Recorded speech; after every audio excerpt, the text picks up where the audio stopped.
नमस्कारम। आज हम आपको एक कहानी सुनाने जा रहे हैं जो आध्यात्मिक दृष्टि से बहुत ही महत्वपूर्ण है। हमारे हिंदू धर्म में इसका विशेष महत्व है। मेरा प्रयास है कि मैं आपको इस मानसिक यात्रा से वास्तविक यात्रा का चित्रण करा सकूं। ये कहानी कामतानाथ स्वामी की है, जिन्हें हम कौशलनाथ श्री राम कहते हैं। कामदगिरी पर्वत में निवास करने के कारण इनका नाम कामतानाथ है। ऐसी मान्यता है कि 5 किलोमीटर इस पर्वत की परिक्रमा करने से मनुष्य को मनवांछित फल की प्राप्ति होती है और उसके पाप नष्ट होते हैं। और परिक्रमा के बाद प्रभु श्री राम के दर्शन करने से वो सारी मनोकामनाओं को पूरा करते हैं। आइए अब प्रभु यहाँ कैसे आए हम ये जानते हैं। अयोध्या से वनवास मिलने के कारण भगवान पहले गंगा पार करके भारद्वाज मुनि से मिले। भारद्वाज मुनिवर ने उन्हें ऋषि वाल्मीकि से मिलने के लिए कहा और ये आदेश दिया कि वही बताएंगे आपके लिए कौन सी जगह उपयुक्त है जहां आप अपना वनवास पूरा कर सकें। तब प्रभु राम वाल्मीकि जी से मिलने उनके पास गए और वाल्मीकि जी ने कहा, राम तुम चित्रकूट जाओ, वहाँ का वातावरण बहुत ही शुद्ध है, वहाँ घने जंगल है, वहाँ पे तुम अपना अधिकतम वनवास पूरा कर सकते हो। राम, ये वनवास है, यहाँ पे कष्ट तो होगा, परंतु चित्रकूट बहुत ही सुंदर है। वहाँ तरह तरह की वनस्पतियाँ, जीव जंतु और बहुत से ऋषि मुनि हैं। महर्षि अत्रि, मुनि मार्कंडेय, दत्तात्रेय, माता अनुसुईया जैसे बहुत बड़े बड़े तपस्वी हैं। वहाँ जाओ और उनके दर्शन करो, उन सबसे जीवन का दिव्य ज्ञान अर्जित करो, उनका आशीर्वाद लो और वहाँ के लोग तुम्हें अपने प्राणों से भी अधिक प्रेम करेंगे। और अंततः मुस्कुराकर बोले, प्रभु आप भगवान विष्णु के अवतार हैं, लक्ष्मण जी आपके शेषनाग हैं, सीता जी साक्षात जगदम्बा का स्वरूप हैं। आपको तो सब पता है, फिर भी आप मुझसे पूछ रहे हैं। वाल्मीकि जी ही हैं जिन्होंने रामायण की रचना की थी। वाल्मीकि जी एक डाकू थे, लेकिन वो कठिन तपस्या के बाद ऋषि बने। उन्हें पढ़ना लिखना नहीं आता था। उन्होंने ब्रह्मा जी से आशीर्वाद लिया। उनके मस्तिष्क पे सरस्वती माता का वास हुआ। माँ ने उन्हें आशीर्वाद दिया। तब उन्होंने महाकाव्य रामायण की रचना की, वो भी राम के जन्म से पहले। और इस तरह प्रभु राम श्री वाल्मीकि जी का आशीर्वाद लेके चित्रकूट की ओर निकल गए। राम जी ने चित्रकूट में 11 वर्ष और 6 महीने बिताए और उसके बाद वो नासिक गए, पंचवटी। वहीं से रावण सीता जी को हर ले गया था। यानी अपने 14 वर्ष के वनवास में सबसे अधिक समय राम जी ने चित्रकूट में ही बिताया। आइए अब हम वहाँ का थोड़ा चित्र अब हम जानते हैं रामघाट के बारे में।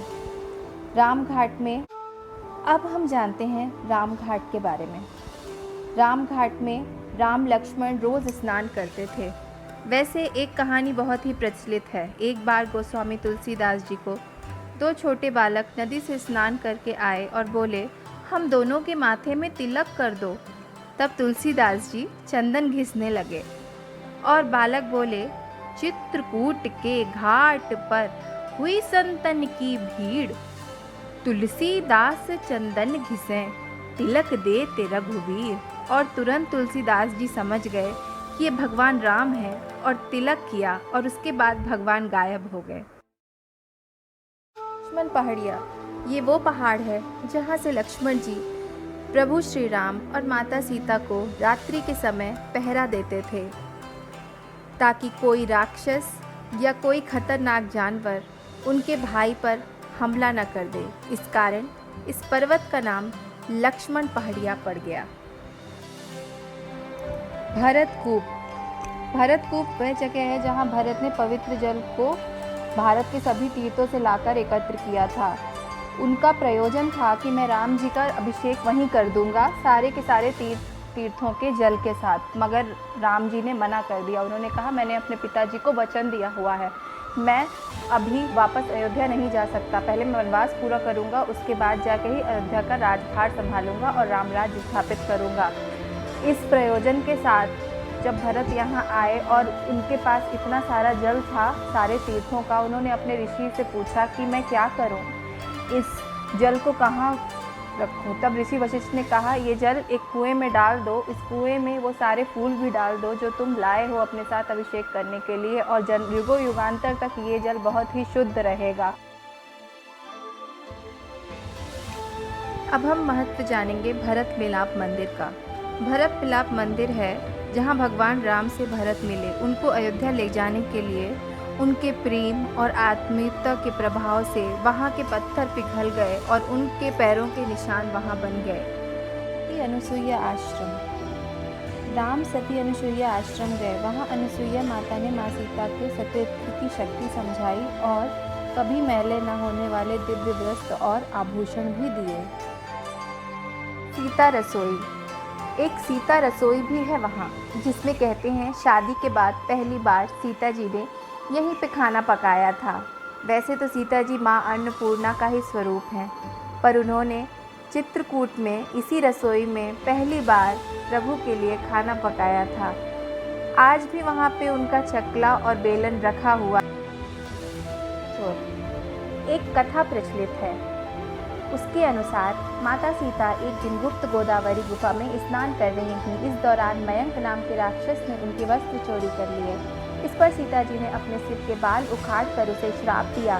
इससे राक्षस मयंक पत्थर का बन गया। तब उसने कहा कि माता, इस तरह तो मैं भूखा मर जाऊंगा। तब माता सीता ने उससे कहा, गुफा में आने वालों के पाप खाकर तुम अपनी भूख मिटाना और युग युग तक तुम्हारा नाम बना रहेगा। और यही श्राप एक आशीर्वाद बन गया। जानकी कुंड से कुछ किलोमीटर आगे मंदाकिनी के तट पर एक घना जंगल है।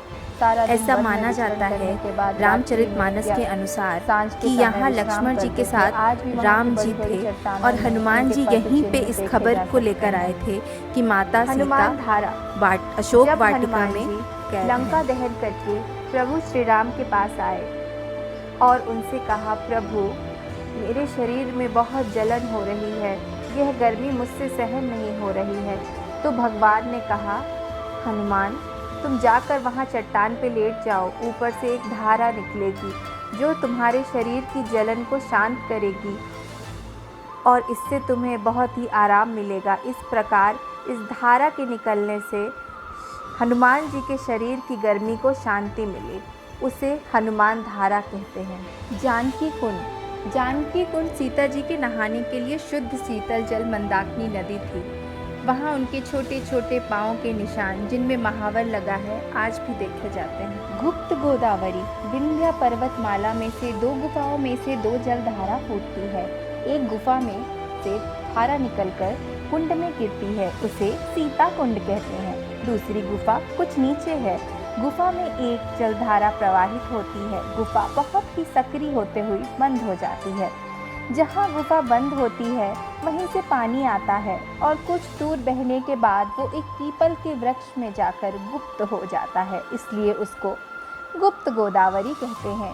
गोदावरी एक पहाड़ के अंदर ही सिमट गई, बाहर निकलने पर दिखाई नहीं देती है, इसलिए इसको गुप्त गोदावरी कहते हैं।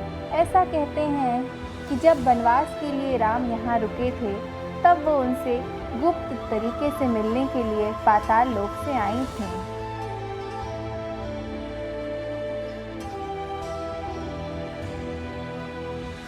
जानकी कुंड से कुछ किलोमीटर आगे मंदाकिनी के तट पर एक घना जंगल है। ऐसा माना जाता है रामचरितमानस के अनुसार कि यहाँ लक्ष्मण जी के साथ राम जी थे और हनुमान जी यहीं पे इस खबर को लेकर आए थे कि माता सीता अशोक वाटिका में कैद हैं। और